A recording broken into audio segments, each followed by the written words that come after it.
So I'm about 9 hours into Starfield and I give up. This game is very disappointing.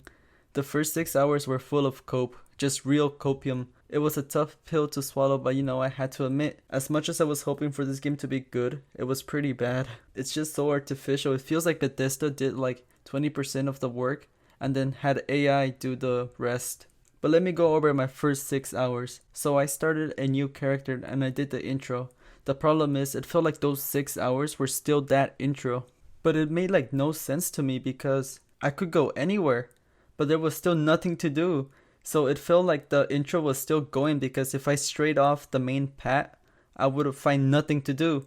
Nothing to shoot, nothing to interact with. And I was just massively overwhelmed with the UI. Apparently some developer in Twitter made fun of the main menu screen when it leaked, saying it was bad design or something like that. Well, he was absolutely right. These menus are so simple yet so confusing. For some reason, it's really hard to find specific stuff on the character creator. It's just simple stupid shit like adding other options after clicking on finishing character. Like, why do you have to hide these from me? This happens all over the game, by the way. The inventory screen is terrible as well. It has no personality and it's like clicking on a 1040. It bores me to death and it makes the game feel soulless. It actually affects the game more than you would think. That's why Fallout has the Pip-Boy, to keep you engaged. But anyways, I kept on with the main storyline and I did some side quests in the first city of the game. Which, by the way, the city in this game, at least this very first one, is designed awfully. It's a long ass path you have to take only to get to like, where people are at. Like interactable NPCs, because you have some that you can interact with. Remember Megaton from Fallout 3? Welcome to Megaton. How, although it was still a straight path down, any direction you go in has stuff that can be important. You can go left to the player house, you can go straight down and disarm the bomb, or you can go right, where there's a door that's locked. You can unlock it if you have your lockpick into level 50, or you can stack a barrel next to the house, jump on the barrel, and then jump to the roof of the house, and then you can go through the roof, and there you can find a strength bubblehead. See, there's just so many options when you enter Megaton. There's always something to do depending on which direction you go to, and I like that. Here it's just a minute of walking that you have to do in order to get to stuff. And the worst is, you run out of oxygen so fast. With a game with this much walking, they made sure to add this very annoying oxygen meter, so you have to stop every 3 seconds to catch your breath. It's terrible. It almost feels like they did it on purpose because the game is so short. Apparently I'm like 80% finished with the game by now, and I felt like I was in the tutorial mission for literally all of it. So back to the city stuff. It has so many places to travel to, but like they could have just kept this whole thing confined into one singular area. There's no reason for me to have to take this trolley all the time just to get to like another spot where there's one house that has important people in it. Cause adding more unnecessary walk and loading screens is already annoying. So I turned in my first mission and I started the second mission and I have no idea where to go. I mean, just look at how many quest points there are. Oh, I know, I'll open up the map. Where the fuck am I supposed to go? Show me the map of the fucking universe, will you? Alright, so apparently there was this hidden button that says show all quest markers, and this is exactly what I mean. Why was this on by default? And why is it so hidden? There's so many options, and before you say, well, the game wasn't meant for dumb shits like you. Well, listen, we are in the day and age where games are made accessible to all kinds of people. So I demand they make this game accessible to stupid dumb shits like me. Oh wait, they did. Did not. They didn't. They did not. But anyways, I spent around 3 hours in this city just exploring and seeing what people have to say. And for the most part, it was actually really enjoyable. I walked around the city and started talking to some people, and I did a few side quests. I think I did like 2, and both of them were just go here and get this, interact with this person, then come back. I really didn't do anything, but the little stories were really fun to hear about. The problem is that a lot of people don't really care about, trying to explore the lore side of the game. Most of the time they talk to these persons and they just spam A, and then they just get all the information from the journal. Which is okay. If you want to play games like that, you're playing them wrong and you're stupid. But that's cool. That's cool. But that's when I realized that I've spent 3 hours without combat, and that is crazy. Because that's the primary focus of the game. Well, one of them.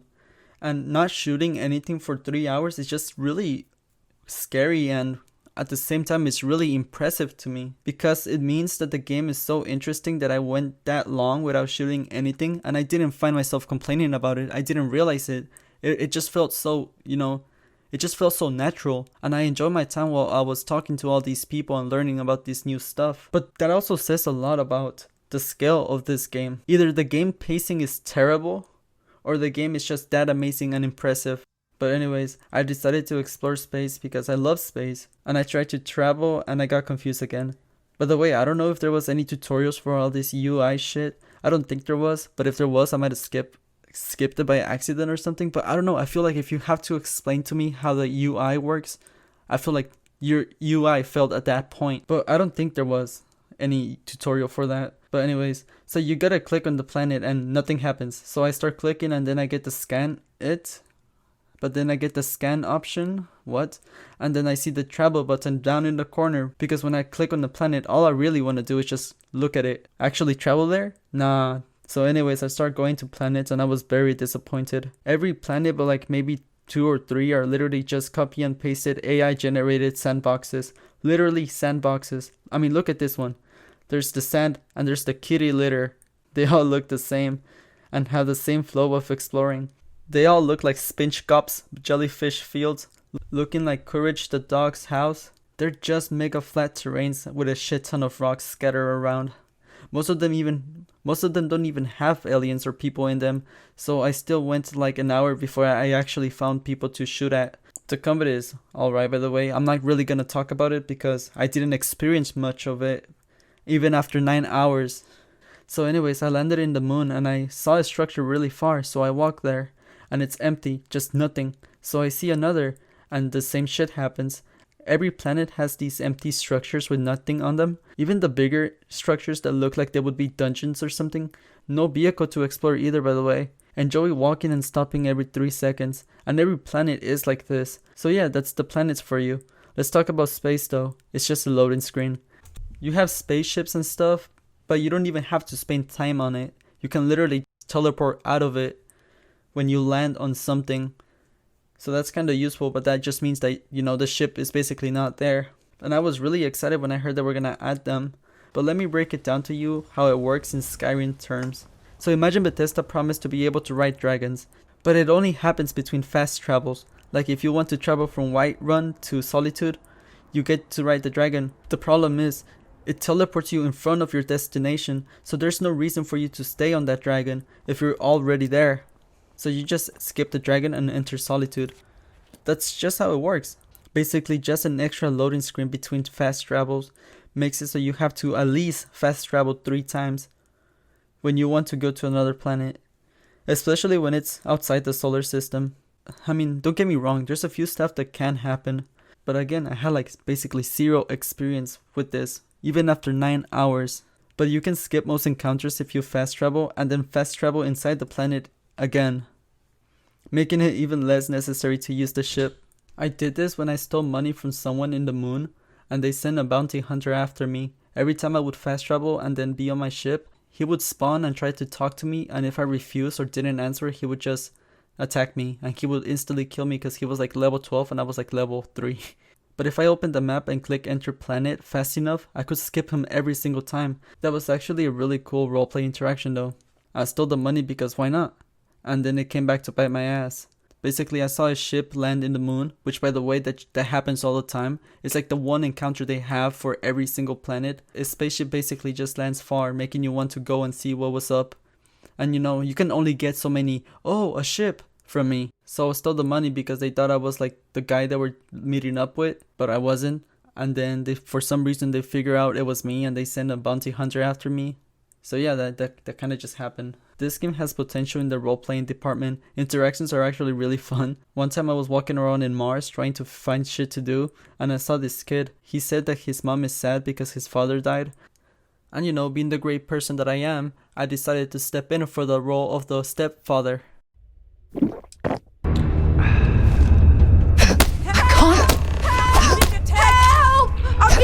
The role-playing is good and all. For example, this one time it was raining outside my ship.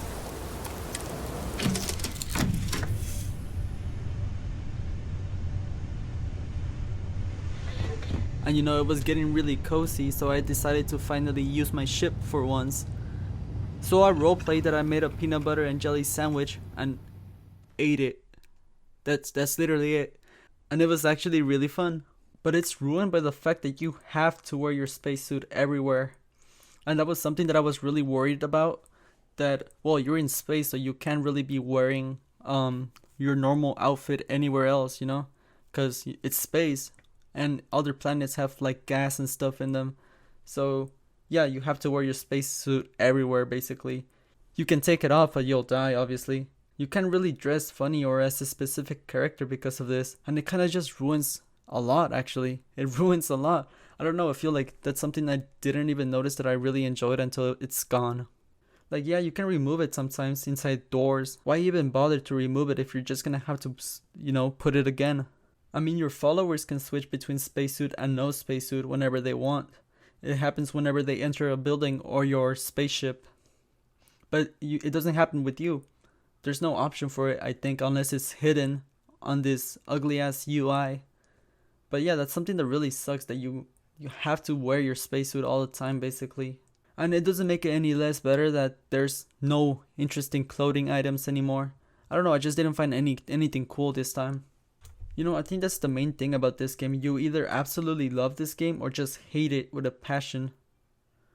I can see why people say it gets good after 20 hours, but honestly I feel like that's way too long for that argument. I can see people making that argument for like maybe max 8 to 10 hours when it gets good. But no, 20 hours is kinda overkill. That's like a whole ass day, bro. Let me go over a few stuff that I actually liked about this game, and then I'll go back to shitting on it. Again, I like the lore and side missions and stories. It's just very fun to interact with. I also really enjoy picking up random items and looking at them in the inventory. Just seeing how they turn the food into space food is really fun. Even if it's a lot of recycled graphics, like there's a bunch of recycled graphics for a cube, basically a food cube, and they just changed the label on it, which is really smart, but at the same time it's kind of lazy. But I really like it. I don't know. I think it's interesting to see how they managed to turn these items that you would normally see in real life into like space items. Maybe it's not that cool when I say it, but I don't know. It's just really cool. I also really want to share this one moment that I thought it was really funny. So this one time I saw this spaceship land really far away like usual. But this time I decided to actually go and see what's up. And then at the landing spot I see like 3 or 4 guys just walking in a line. And I'm thinking, I'll follow them. Usually I would just shoot them, but they started walking. So I'm like, I want to see what this game has to offer. So I'm actually just going to follow them, right? So I follow them for a very long time. And I was thinking, will they ever actually go anywhere? And then eventually it stopped being so cliffy and bumpy. And it was just miles and miles of nothingness, because that's what these maps are again. So I decided to take them on.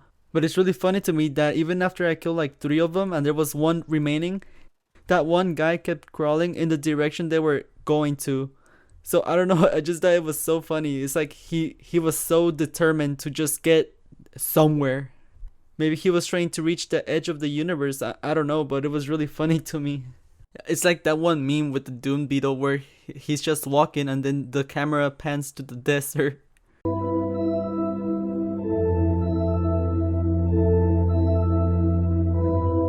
So yeah, I think I wanted to share this because, I feel like this game has a lot of this kind of stuff where you make your own fun. Because that encounter was not fun at all. There was nothing interesting about it or cool about it, but I made it fun myself.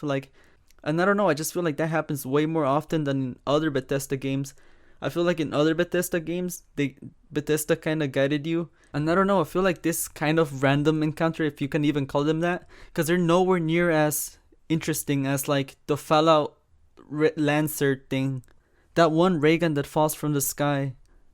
And yeah, like that's really cool and interesting, but you kind of just pick it up and go your way. And there's really not much to it. With something this generic, I feel like you're forced to make your own fun, because you have a lot of options to do with it. You can go up to them and talk to them, or you can follow them like I did, or you can just shoot them. Or since they're going in a straight line, you could have just kept walking in that direction without them noticing you, and then just put a bunch of mines in front of them. It just leaves so much room for messing around with them, you know? So yeah, that's really all I wanted to share. But overall, the best thing about this game is definitely the scale.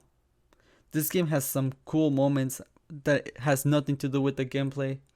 It's really awesome seeing planets from your planet. The scale is really awesome. Even just a very big crater is awesome. And you know, a quick tip is turn off the music. It's honestly mid. But the sound design is amazing. They have these Subnautica ass sounds that really emphasizes the scale of space.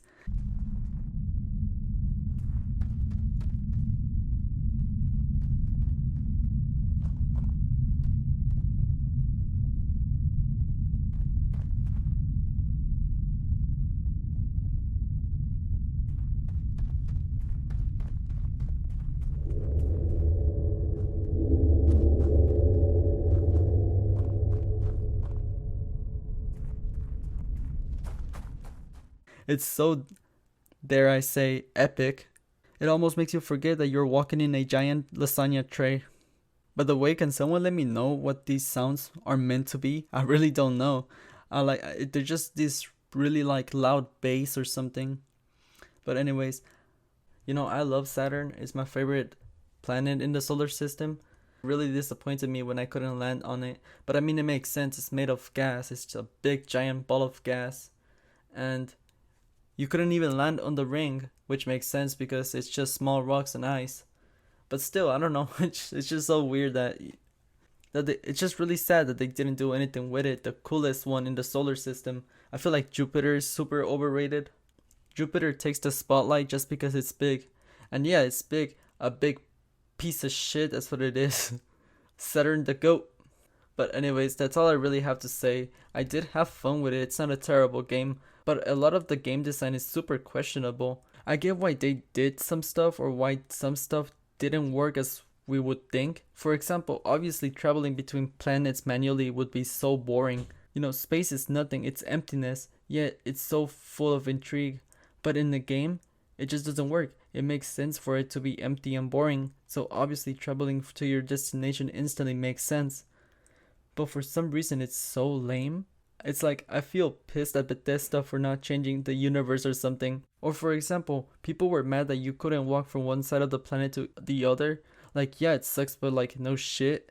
Have you ever walked from one side of the planet to the other? No. So it makes sense to want to try it in a game, right? But it would be really boring and tedious. It would take more than a day, even a month. So yeah, I can kind of understand Bethesda's point of view. But I feel like a lot of people don't really see the game in that perspective. I still think it's a massive disappointment that there isn't any cool intelligent aliens or even UFOs to shoot at. It gets tiring going from one AI generated planet to the other and seeing people, fighting people, and then maybe seeing a space capybara. Like, at this point, the aliens on this game are just animals. Their designs are ugly and boring. Like, what the fuck is this? That's just a sunflower. It'd be really cool to just go to a planet and seeing like a huge alien, like a building size alien, or leviathans like Subnautica. The planets had potential to each be their own like gimmick or quirk, but nah, like at the very least give us a space super mutant or something to shoot at. Fallout literally has intelligent enemies, the Cetans I think. Nope, just have your boring space rock and people to shoot at. I just realized No Man's Sky exists and everything I'm saying is probably done better in that game. And it's literally disproving everything I say, so I'll shut up now. I could keep talking about space forever, but I just don't have enough Starfield footage to cover this video any longer. Because I probably won't be going back to it. So yeah, thanks for watching.